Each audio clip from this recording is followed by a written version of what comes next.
पहुँच दूत रामपुर पावन, हर्ष नगर बिलो की सुहावन। भूप द्वार तिन खबरी जनाई, दशरथ नृप सुन लिए बुलाई।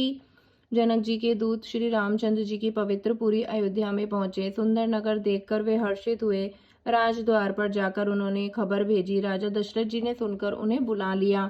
करी प्रणाम तिन प्याति दिनी, मुदित महिप आपू उठ लीनी। बारी बिलोचन बाचत पाती, पुलक गात आई भर छाती। दूतों ने प्रणाम करके चिट्ठी दी। प्रसन्न होकर राजा ने स्वयं उठकर उसे लिया।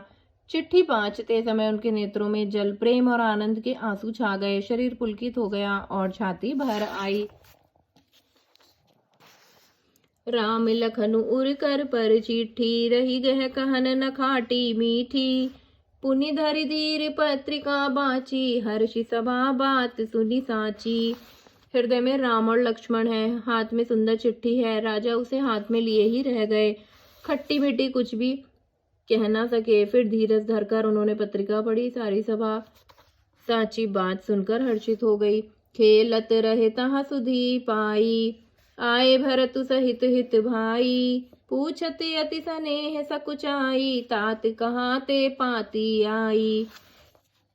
भरत जी ने अपने मित्रों और भाइयों शत्रुघ्न के साथ जहाँ खेलते थे वहीं समाचार पाकर वे आ गए। बहुत प्रेम से सकुचाते हुए पूछते हैं, पिताजी चिट्ठी कहाँ से आई है। कुशल प्राण प्रिय बंधु दऊ, अहि कहु के ही देश। सुनि सनेह साने बचन, बाची बहुरी नरेश। हमारे प्राणों से प्यारे दोनों भाई कहिए सकुशल तो हैं, और वे किस देश में हैं। इसने से भरे ये वचन सुनकर राजा ने फिर से चिट्ठी पढ़ी। सुनि पाती पुल के दो भ्राता, अधिक स्नेहो समात न गाता। प्रीति पुनीत भरत कई देखी, सकल सभा सुकुल है विशेषी। चिट्ठी सुनकर दोनों भाई पुलकित हो गए। इसने इतना अधिक हो गया कि वह शरीर में समाता नहीं। भरत जी का पवित्र प्रेम देखकर सारी सभा ने विशेष सुख पाया। तब नृपदूत निकट बैठारे, मधुर मनोहर बचन उचारे। भैया कहऊ कुशल दऊ बारे, तुम्हनी के निज नयन निहारे। तब राजा दूतों को पास बैठाकर मन को हरने वाले मीठे वचन बोले। भैया कहो, दोनों बच्चे कुशल से तो हैं, तुमने अपनी आंखों से उन्हें अच्छी तरह देखा है ना। श्यामल गौर धरे धनु बाता, बै किशोर कौशिक मुनि साथा। पहिचानहु तुम कहऊ सुभाऊ, प्रेम विबस पुनि पुनि कहराऊ। सांवले और गोरे शरीर वाले वे धनुष और तरकस धारण किए रहते हैं। किशोर अवस्था है, विश्वामित्र मुनि के साथ हैं। तुम उनको पहचानते हो तो उनका स्वभाव बताओ। राजा प्रेम के विशेष वश होने से बार बार इसी प्रकार कह पूछ रहे हैं। जा दिन ते मुनि गए लवाई, तब ते आजु साची सुधि पाई। कहे विदेही कवन विधि जाने, सुनि प्रिय बचन दूत मुस्काने।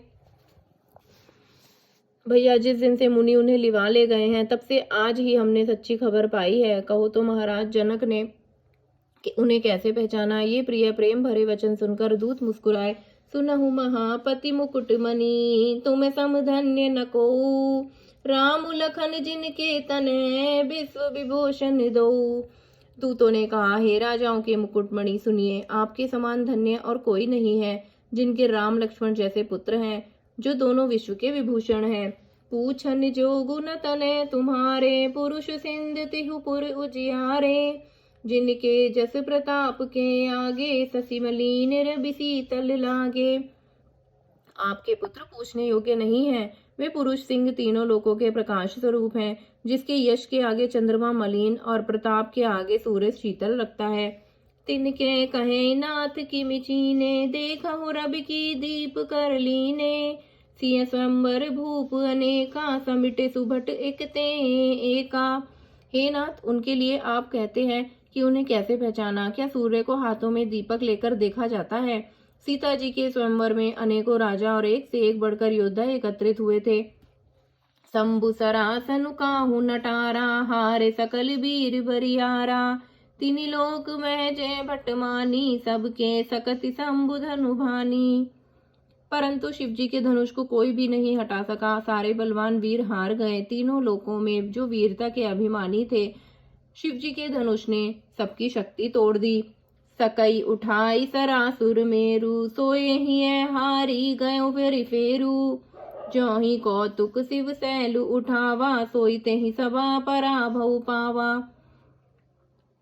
बाणासुर जो सुमेरु को भी उठा सकता था, वह भी हृदय में हार कर परिक्रमा करके चला गया, और जिसने खेलते ही कैलाश को उठा लिया था, वह रावण भी उस सभा में पराजय को प्राप्त हुआ। तहाँ राम रघुवंश मणि, सुनहु महामहिपाल। भंजेहु चाप प्रयास बिनु, जिमि गज पंकज नाल। सियावर राम जय सिया राम। हे महाराज सुनिए, वहां जहां ऐसे ऐसे योद्धा हार मान गए, रघुवंश मणि श्री रामचंद्र जी ने बिना ही प्रयास शिव जी के धनुष को वैसे ही तोड़ डाला, जैसे हाथी कमल की डंडी को तोड़ डालता है। जय जय सीताराम।